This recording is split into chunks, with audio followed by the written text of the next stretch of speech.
friends, it's me, Beth. I want to welcome everybody back to my channel, and because it's Wednesday, we're going to go ahead and cover a what sold. It is late tonight. I didn't get around to this until much later, so I apologize for the no makeup, tired mom look, but that's the reality of it. I am a mama, and I am tired.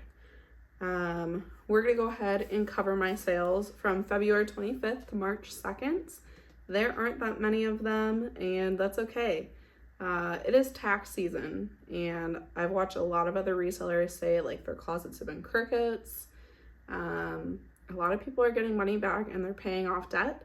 They are out buying more substantial purchases. A lot of people get new furniture. They take care of like big expensive things right now. It is the season for us to be a little bit quiet right before we hop into the spring season. I will say this week already my sales are picking back up. I've already made the amount of sales in 3 days that I made in 7 last week. So that's awesome. I have no reason to think that this week is going to be nearly as quiet as the last. So with that being said, I have one eBay sale I want to mention. This week I sold a bride and groom like cake topper. It was really cute. It was of this bride, and she's holding an exceptionally large fish. And then this guy, and he's holding this little teeny tiny fish. It's cute. I don't normally pick up cake toppers, but for the right price, and it was kind of niche, so I assumed that somebody would buy it. I did find the original seller on Etsy, so I'm gonna see if I can tag their work below because they deserve to get credit for that for sure. I picked it up and it flipped pretty quickly. Then on February 25th, if you guys watched my recent haul, actually I want to say it was in my first haul, I sold the pair of Hoka Bondi shoes. They sold for $72, which means I make a profit of $55.58. Then February 26th, I had 0 sales. February 27th, I also had 0 sales.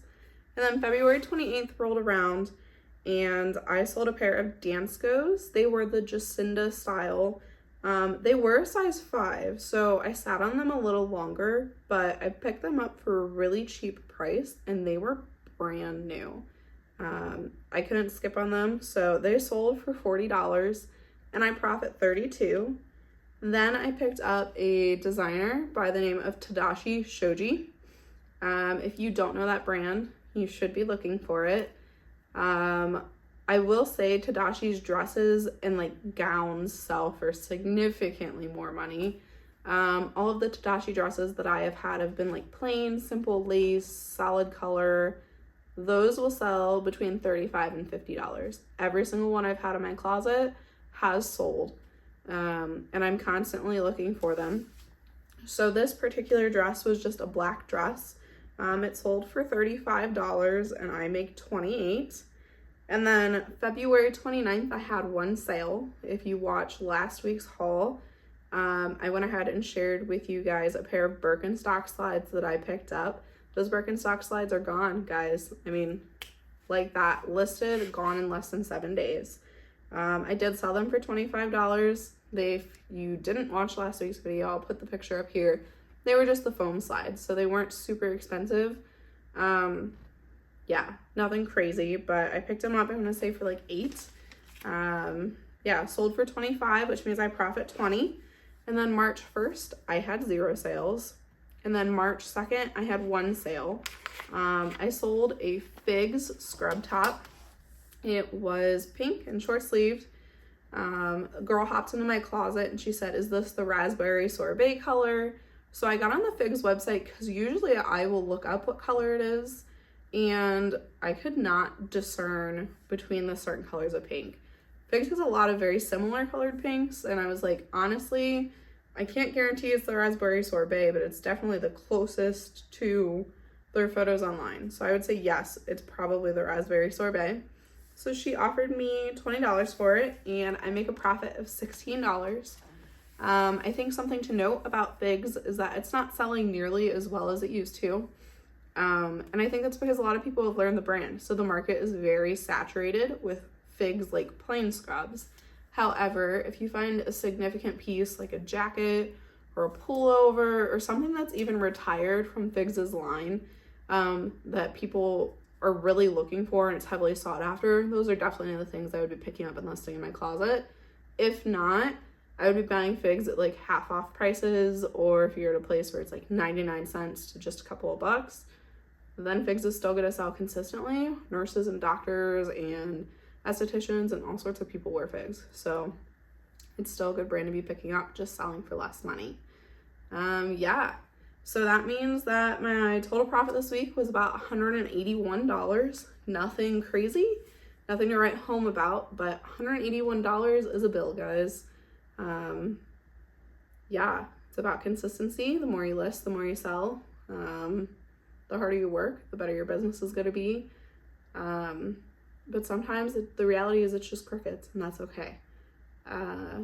Yeah, with that being said, I do want to mention one thing, and I'm going to go off on a tangent here. Let's just be kind to one another, guys. I can't tell you the amount of times I've experienced resellers out in the wild being rude and ungrateful and very foul with their language. Granted, I have a foul mouth myself, but I don't direct that towards people. I was very irritated today. I'll share a quick story with you guys before I close. But there's a gentleman who clearly was a reseller who was like 2 racks away from me, but you can see over the racks at our stores. And when he saw that I was going through every piece of clothes in the men's section, he came over and literally went as fast as he could. I call them machine gun hands.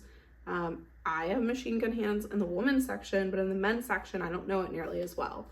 But he's going through the section with machine gun hands, and he gets right up behind me, and then he cuts behind me, and my cart is on the other side of the aisle, and he's going through clothes on the other side of the aisle. So when I finished the spot I was in, I went back to the side where my cart was, and he literally was like, "Are you serious?" And I was like, really? Like, there is enough room for all of us to be resellers. I don't care if your mom, your brother, your aunt, your uncle, your cousin, you're all resellers and you're at the store with me. We may be looking for something completely different. There are vintage resellers, there are plush resellers, there are hard goods resellers, there are women's clothes resellers, there are designer gown resellers. Lots of people buy things to resell, and there's enough of it for everybody at the store. Some people come into the stores and buy the half off stuff. They don't care what brand it is, and they go home. They paid $2 for it. They list it for $20, and they're happy with that profit. So just remember, guys, that there's room for all of us. And when you're out there in the wild and you encounter another reseller, say hi to them. Be kind to them. If you pick something up that they might want to sell and you don't want to sell, offer it up to them. It's not hard to share the knowledge and share the wealth. Yeah, that's my little food for thought tonight. Just be kind when you're out there, and I think the universe will give it back to you. So yeah, with that being said, I will see everybody Friday for my first informational video. Again, my son was sick last Friday when I was gonna put that out, so I'm hoping to get that out for you guys. And if there's any questions you guys have or more information that you're looking for, please put it down in the comments below, because I would love to answer your questions and help you all out. Yeah, thanks guys.